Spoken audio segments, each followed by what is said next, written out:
Oh, cool. Yeah, cool. I kind of get the vibe from you guys that it's like a lot of like you guys are tag teaming the same thing.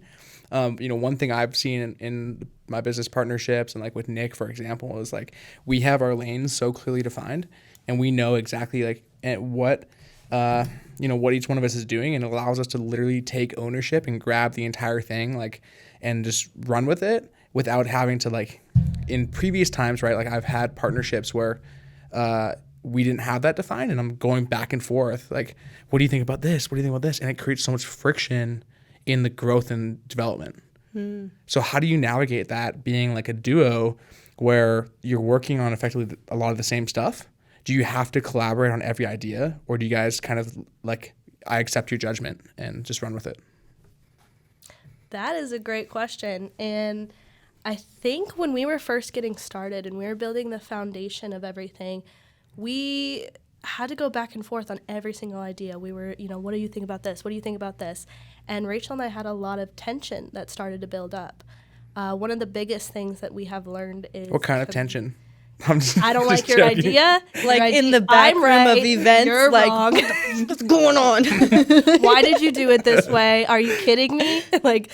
And some, we can go a lot deeper on the communication side because we had learned a lot through that. But we collaborate on a lot of ideas together. And I personally can see your point with that, and I think that's the route that we are headed right now. However, from building it together, there's so much fulfillment knowing that her brain went into it, my brain, and we co-created this entire community, this entire business together. And it created this beautiful masterpiece we get to see in front of our eyes, and knowing our brains work together because she spits out an idea, then I spit it, and then it's we just go on top and then on top and then on top, and then all of a sudden we have this we could have never came up with it by ourselves, if that made sense. Yeah, that makes sense. Yeah. There was definitely a lot of tension that we had to work through in the beginning, of both of us just letting our egos get in the way and feeling like we're right at all times and all moments and all decisions. I feel like now we're definitely at a point where the business is so established enough where I can fully trust her to build a project and she could fully trust me to build a project. But we really make an initiative to come together and communicate when we do build things separately and add each other's feedback on things. And it helps us a lot. But in events, there's definitely, we've separated who does what. I'm more of the hype person, the get everybody up, get the energy going, and she's more the let's get emotional, let's get the vulnerability out of the room. I'm not a very vulnerable person in events. I don't like to initiate the cry, but I'll continue the cry and then bring everybody back up. You are a ball of energy though, just in life. So it's a little bit you guys both are super high energy, but is that the dynamic? You're kind of the more sentimental and deep, and she's kind of high energy, let's rise up. So I think for our events dynamic, we've just kind of told ourselves this is how we're going to present ourselves to the community and to our events. She is really, really great at just getting everyone to chant and yell and get everyone pumped up off their seats in a somewhat of a cult way, and dancing. Half and cult.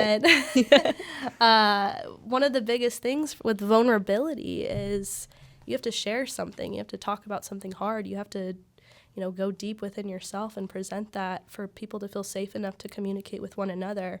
And so I really like to initiate that because I feel like it helps serves these ladies, and they're able to go much deeper if I'm able to get vulnerable with them. And so I really, really enjoy, and I don't think that I'm not capable of hyping people up. I just rather spend more time getting better at being softer and really, really connecting with each of them and as best as I can. Yeah, I love that. And one thing I know that KonnectHer is about in a lot of ways is the vulnerability, creating these relationships with women and opening up and be vulnerable.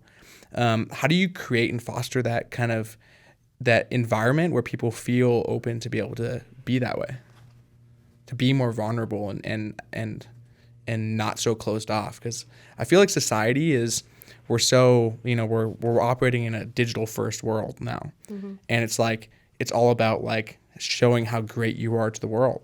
Mm-hmm. But vulnerability at its essence is taking that away and just showing what's under. How do you foster that?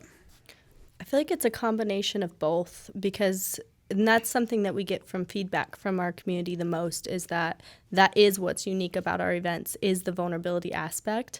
But it comes in the hype and it comes in the vulnerability, because if there was all hype, it wouldn't be, good. It'd just be this crazy concert. And if there was all vulnerability, there wouldn't be people getting to release that and then come back to that high of really connecting with each other afterwards. But going back on your question, I forgot your question, but I feel like the vulnerability aspect happens throughout the entire event. And it starts the moment they walk in the door, constantly being welcomed, people asking questions, what do you do, leading with value, wanting to, provide for each other versus just take. And that welcoming environment forces people to kind of be their true authentic selves and show up and let their true selves shine. And then we pull it out of them in many different ways. Yeah, just to piggyback off of that, as soon as they come in and we start speaking, we say, this is the place to let your ego at the door. Just leave it at the door. We're not going to bring it in, not today, because one of the biggest issues that Rachel and I had is we would go into networking event and conferences and we would try to make these big moves for ourselves. But the issue is that we went in with our heads high and our egos to the door, or our egos as high as just as high as they could possibly go. And we would say nothing's wrong with my business. I'm doing great in this. I'm doing great in this. I'm making this amount of money. I have this amount of clients here. All of the amazing things that are happening in my life and my business. And what would happen was we would go back home, and that's not what our reality was. We had fires burning. We had clients leaving. We were, not making the money that we were saying that we were making. Issues were happening, but we didn't want to portray ourselves that way. And we never moved forward. We kept hitting wall after wall after wall because we were never straightforward about where we needed help. And as soon as we started walking into events and going to mentors or coaches or networking circles and saying, this is my problem, this is where I have issues, this is where I need support, what happens when, and the quality of our questions got better, and we were just vulnerable about the topics that were going on in our lives, that's when we started to make more progress. And we started to increase our revenue, and our clients would stick around, and we increased our retention, and things started to look up for us. And so that's one of the biggest things we paint the picture for our ladies is this isn't the place where you need to come in with your heads high and say that nothing is going on with your business. You can go ahead and be true to what's happening. Thanks for checking out this short clip from the full podcast I did. If you want to see another clip, go ahead and click the link right here. Or if you want to see the full podcast, you can click the link right here and check it out.